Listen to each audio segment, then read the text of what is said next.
वफाकी वजीर और MQM के रहनुमा खालिद मकबूल सिद्दीकी कहते हैं कि अगर MQM ना होती तो आप किसी दौर में हुकूमत नहीं बना सकते। अब कुर्बानी देने की बारी पीपल्स पार्टी की है। कराची के साथ ज्यादतियां वफाक के साथ साथ सिंध हुकूमत भी कर रही है। कराची के हालात पीपल्स पार्टी के आने के बाद खराब हुए। बिलावल ताजिरों से अपनी गवर्नेंस पर माजरत तो करते, कराची और पूरे सिंध को तबाह कर दिया गया है। कराची को सोचे समझे मंसूबे के तहत तबाह किया जा रहा है।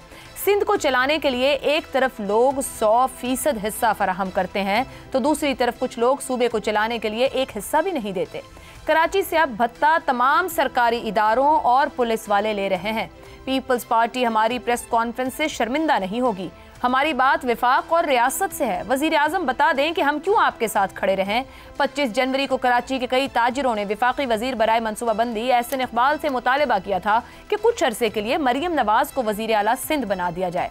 इसके रद्द अमल में 28 जनवरी को बिलावल भुट्टो ने कराची में वजीर आला सिंध की मौजूदगी में कराची के ताजिरों से बातचीत करते हुए कहा कि ताजिरों को वजीर आला से शिकायत है तो मुझसे बात करें, कहीं और जाकर चुगली ना खाएं।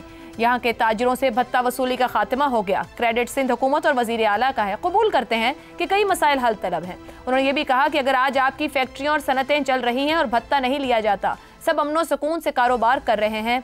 मैंने कभी भी किसी ताजिर से चंदा मांगा है ना भत्ता मांगा है। मेरा सीधा सा मुद्दा है, मेरे बारे में कोई शिकायत है तो सीधी तरह बताएं। मैं क्यों चाहूंगा कि मेरे नाम पर या हमारी हुकूमत के नाम पर लोग आपको तंग करें। जो भी मसला हो आप खुलकर बताएं, नाम लें कि फलां अफसर या फलां शख्स आया और उसने ये मुतालबा किया।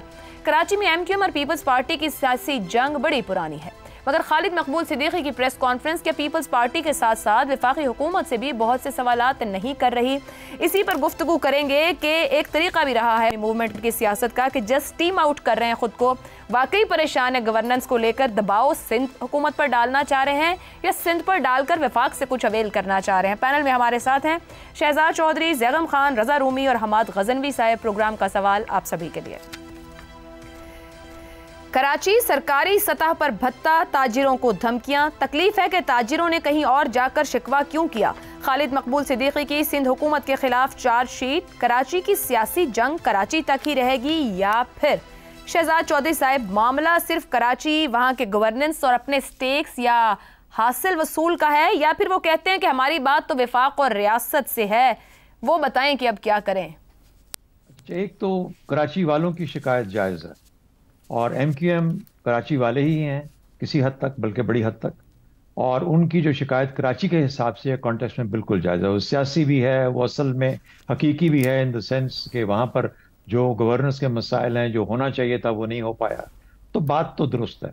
ये जो सिंध और कराची की जो बदकिस्मती से एक दरार है, सिंध वालों को पसंद नहीं आती ये बात, क्योंकि कराची सिंध का हिस्सा है, लेकिन कराची सिंध का होते हुए भी, सिंध का हिस्सा होते हुए भी सिंध की ओनरशिप में कभी नहीं आया। और यही सबसे बड़ा मैं कहता हूं कि जुर्म है वहां पर जो सरजद होता है। मुर्तजा वहाब को वहां लगाया गया इस वजह से कि देखिए हम क्या आपको रंग दिखाते हैं अपने in the sense of development, और आप देखिएगा कि सिंध हुकूमत के साथ तल्लुकात की बिना पे किस तरह फंड्स इस्तेमाल होते हैं। लेकिन क्या हुआ, कराची बद से बदतर होता जा रहा है, बल्कि बद से बदतर हो चुका है। तो इसलिए कराची वालों का जो शिकवा है, जो गिला है, वो बिल्कुल जायज़ है। और अगर वो खालिद मकबूल सिद्दीकी उसकी आवाज़ बनते हैं तो मैं उनको भी, उनकी आवाज़ को भी जायज़ समझता हूँ। तो ये तो हो गया वहाँ पे। अब मामलात क्या हैं, बिलावल भुट्टो जाते हैं, वो कहते हैं कि मरसूम मरसूम सिंध ना देसू। कहने का मतलब ये है आपको फिर सिंध को पूरे को ओन करना पड़ेगा, कराची को भी ओन करना पड़ेगा।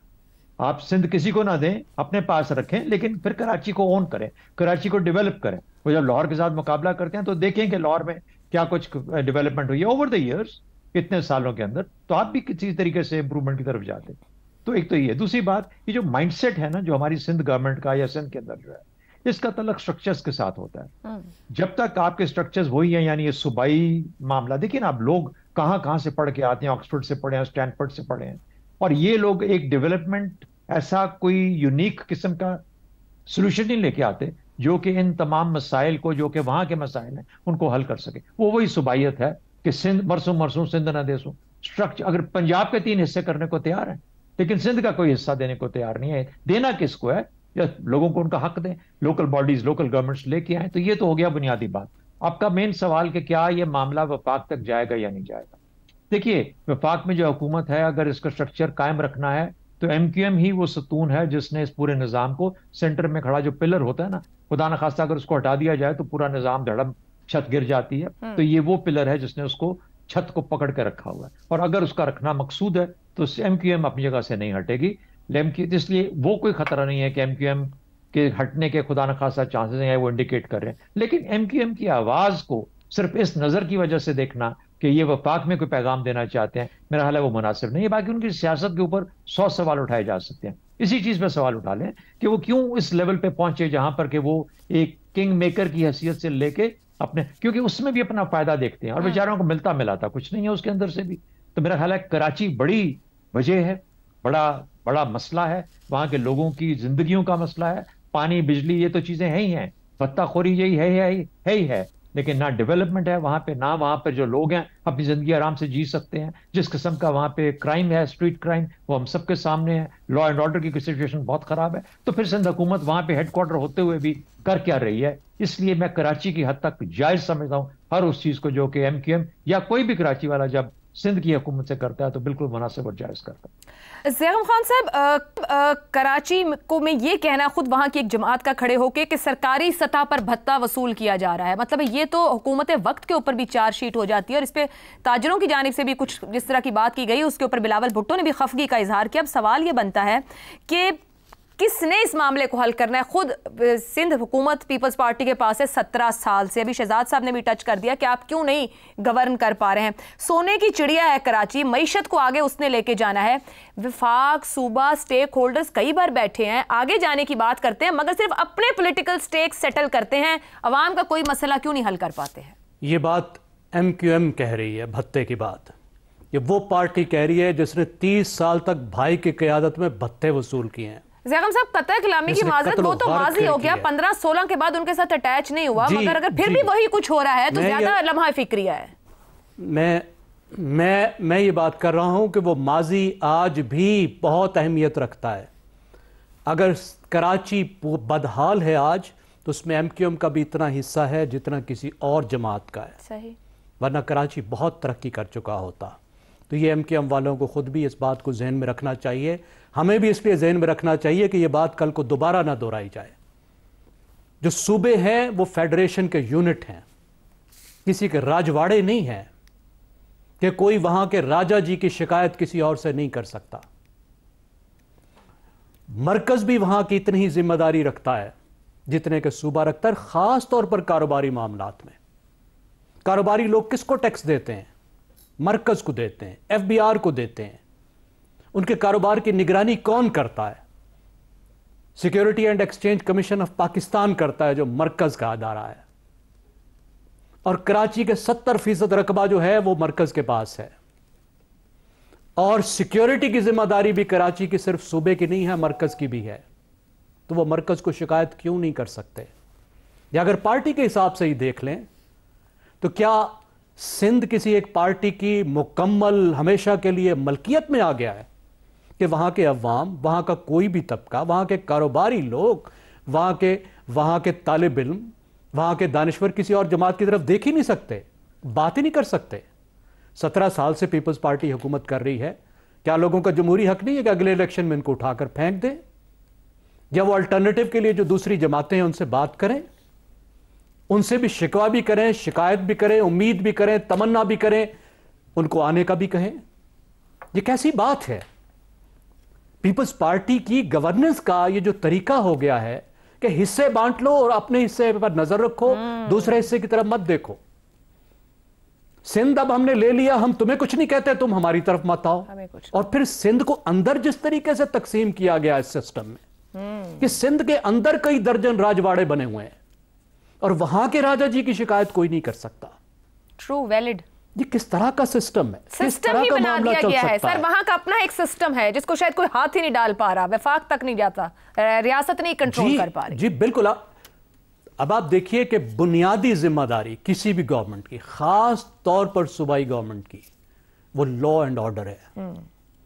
और कराची का क्या हशर है वहां पे। जब आप जाते हैं तो आपको मेजबान ये बताता है, दोस्त ये बताते हैं, होटल से बाहर मत निकलना, आप सड़क पे नहीं जा सकते, स्ट्रीट क्राइम इतने ज्यादा है कि जिंदगी हराम है। ज़ैगम साहब, कतर कलामी की माज़रत, छोटी सी बात मैं यहाँ कहना चाहूंगी कि कराची क्या जाएं आप, अगर मोटरवे पे सफर करते हुए पंजाब से सिंध एंटर करें तो आपको पता चल जाता है कि आप सिंध में दाखिल हो गए हैं। ये पिछले 2-4 साल में मुतअद्दिद बार मुझे ये ट्रैवल करना पड़ा है। आप सिंध एंटर करते हैं, जो कैमराज लगे हैं, जो उसको सोलर देने के लिए, एनर्जी देने के लिए ऊपर स्लाइड्स लगे हुए हैं, वो गायब होते हैं। आप जैसे सिंध एंटर करते हैं, इवन पार्टीशंस डिवाइड जो लगे हुए डिवाइडर्स, वो तक कटे हुए होते हैं, गायब होते हैं। आपको पता लग जाता है पंजाब से सिंध में पहुंच गए। ये मैं आपको मोटरवे जो कि विफाक का प्रोजेक्ट कितनी बार अपडेट करते होंगे, ये उसके हालात हैं।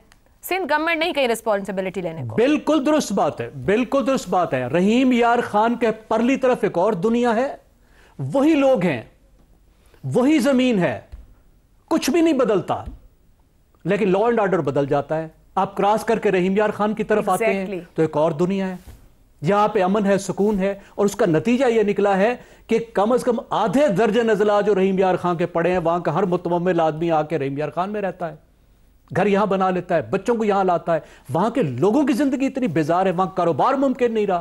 पूरे सिंध का यह हशर है और आप इस पर तवज्जो देने को तैयार नहीं है। इसी तरह तालीम का हाल, और आप कहते हैं कि कोई किसी को शिकायत भी ना की जाए। अहम तरीन बात देखिए वो है जो शहजाद साहब ने कही है, जो मेट्रो पुलिस होता है वो बिल्कुल एक सूबे का हिस्सा है। कोई नहीं कहता कि कराची सिंध का हिस्सा बिल्कुल नहीं, ऐसा। लेकिन जो मेट्रो पुलिस होता है, इतना बड़ा शहर होता है, उसकी गवर्नेंस के अपने तकाजे होते हैं। सही। उसको डिसेंट्रलाइज करना होता है, वहां पे एक मजबूत तगड़ी लोकल गवर्नमेंट होती है। आप जाकर देखें जो बड़े मेट्रो पुलिस है वो अपने एयरपोर्ट खुद चलाते हैं, वो अपनी रेलवे खुद चलाते हैं, हम कुछ भी नहीं चला पा रहे। ज़ैगम साहब, बड़ा वैलिड पॉइंट उठाया आपने।